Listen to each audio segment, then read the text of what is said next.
9 दिन से बोरवेल में फंसी 3 साल की बच्ची, प्रशासन के सभी दावे फेल। नमस्कार, मैं हूं रचना सेमवाल। राजस्थान का कोटपुतली पिछले एक हफ्ते से सुर्खियों में है। 9 दिन पहले 3 साल की मासूम बच्ची चेतना अचानक से बोरवेल में गिर गई थी। तब से बचाव टीमें दिन रात चेतना को बचाने की कोशिश में लगे हैं, लेकिन चेतना अभी तक बाहर नहीं आ सकी है। आज मंगलवार को उसे 9वां दिन है। भूखी प्यासी मासूम बच्ची की हालत कैसी है, इसका भी कुछ पता नहीं चल पा रहा है। वह कोई मूवमेंट भी नहीं कर रही है। चेतना 120 फीट की गहराई पर एक हुक से लटकी हुई है। रेस्क्यू ऑपरेशन अभी भी जारी है। वहीं चेतना की सेहत पर भी प्रशासन ने चुप्पी साध रखी है। इसे राजस्थान में अब तक का सबसे मुश्किल ऑपरेशन भी बताया जा रहा है। 28 दिसंबर को चेतना के परिवार ग्रामीणों ने भी प्रशासन पर लापरवाही के आरोप भी लगाए थे। चेतना को रेस्क्यू करने के लिए खोदे गए गड्ढे में उतरकर एनडीआरएफ के जवान सुरंग खोद रहे हैं। प्रशासन और एनडीआरएफ ने दावा किया था कि बच्ची को सोमवार को बाहर निकाल दिया जाएगा, लेकिन ऐसा नहीं हो पाया। दावे के बाद बच्ची की मां और परिजन उसके बाहर आने का बेसब्री से इंतजार करते रहे, लेकिन उन्हें एक बार फिर निराश होना पड़ा। बता दें कि 23 दिसंबर को 3 साल की मासूम चेतना खेलते खेलते अचानक बोरवेल में गिर गई थी। बोरवेल की गहराई 700 फीट है, वही चेतना 150 फीट की गहराई पर फंसी हुई है। चेतना को निकालने के लिए कई देसी जुगाड़ अपनाए गए, मगर उसे सिर्फ 30 फीट ऊपर ही खींचा जा सका। इसके बाद कई मशीनों की मदद से चेतना को निकालने की जद्दोजहद हुई, मगर सारी कोशिशें नाकाम हो गई हैं। इस घटना के पीछे जितना जिम्मेदार चेतना के परिजन हैं, उससे ज्यादा लापरवाही उन अधिकारियों की है जिन्होंने 29 घंटे केवल देसी जुगाड़ के भरोसे बर्बाद कर दिए। देसी तरीके फेल होने के बाद प्लान बी पर काम शुरू किया गया। राजस्थान का सबसे लंबा और कठिन रेस्क्यू ऑपरेशन का दावा करने वाली जिला कलेक्टर खुद 2 दिन बाद घटनास्थल पर पहुंची। बड़ी बात यह है कि 23 दिसंबर से चेतना को खाना पीना कुछ नहीं मिला है।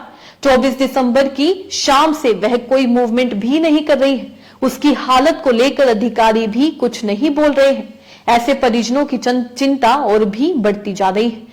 वहीं आप सभी को जानकारी दे दें कि ये भी बताया जा रहा है कि अंदर सांस लेने में काफी परेशानी हो रही है। मासूम चेतना तक पहुंचने के लिए एनडीआरएफ के 6 जवानों की 3 टीमें बनाई गई हैं। जवानों के लिए ऑक्सीजन की व्यवस्था की गई है, लेकिन अधिक गहराई में होने के कारण उन्हें सांस लेने में परेशानी हो रही है।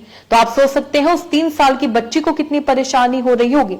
इस पूरे हादसे में प्रशासन की लापरवाही देखने को मिली है। पूरे रेस्क्यू ऑपरेशन के दौरान टीमों और इंसिडेंट कमांडर का हायर लेवल कोऑर्डिनेशन ही खराब रहा। 2 दिन तक तो जिला कलेक्टर मौके पर ही नहीं पहुंची। एक्सपर्ट्स ने बताया कि मंगलवार को हादसा होने के तुरंत बाद ही पाइलिंग मशीन मंगवाने का निर्णय लेना चाहिए था, लेकिन एडीएम और एसडीएम ने इस पर गंभीरता से विचार नहीं किया होगा। लंबे टाइम तक देसी जुगाड़ के भरोसे किसी चमत्कार की आस में बैठे रहे। 29 घंटे बर्बाद होने के बाद पाइलिंग मशीन मंगवाने का डिसीजन लिया गया। इसके अलावा चेतना के परिजन भी इस पूरे हादसे को लेकर और लापरवाही को लेकर जिम्मेदार हैं, क्योंकि चेतना बोरवेल में गिरी तब वो महज 15 फीट पर अटकी हुई थी। उसके रोने और चिल्लाने की आवाजें सुनाई दे रही थी, लेकिन परिजनों ने जोखिम को अनदेखा कर बोरवेल में रस्सी डालकर अपने लेवल पर ही उससे बाहर निकालने का प्रयास किया।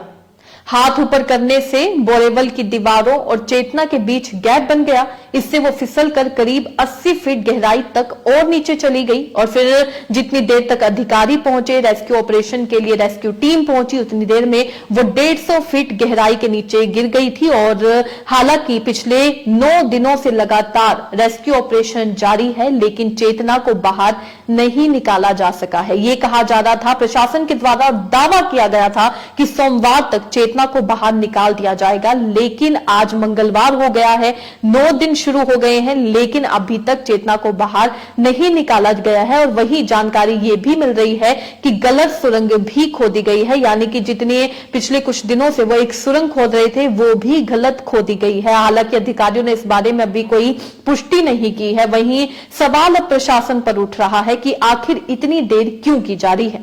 इस खबर से आप क्या समझते हैं? अपने राय कमेंट में लिखकर जरूर बताइएगा। इसी तरीके से देश और दुनिया से जुड़ी हर छोटी सी बड़ी अपडेट के लिए FBN यानी फ्रंटलाइन ब्रेकिंग न्यूज के साथ बने रहिएगा। धन्यवाद।